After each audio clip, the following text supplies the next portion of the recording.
माझं नाव कमांडो मधुसूदन सुर्वे शौर्य चक्र। मी येणार आहे शिवम युवा हृदय संमेलन या कार्यक्रमामध्ये आणि हा कार्यक्रम 10 जानेवारी 2026 रोजी होणार आहे आणि त्यासाठी मी आपल्याला सर्वांना आमंत्रित करत आहे। शौर्य चक्र ज्या वेळेला मला मिळालं त्या शौर्य चक्राची तुम्हाला संपूर्ण कहाणी मी माझ्या मुखातून ऐकवणार आहे।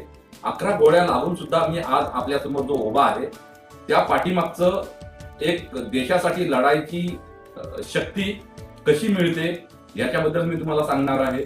कारगिलची लढाई मी जी 19,000 फूट वरती लढलो त्याच्याबद्दल तुम्हाला मी सांगणार आहे आणि ह्या सगळ्या कहाणी ऐकण्यासाठी आपण सर्वांनी 10 तारखेला याल अशी मी आपल्या सर्वांकडे अपेक्षा करतो। जय हिंद, जय महाराष्ट्र।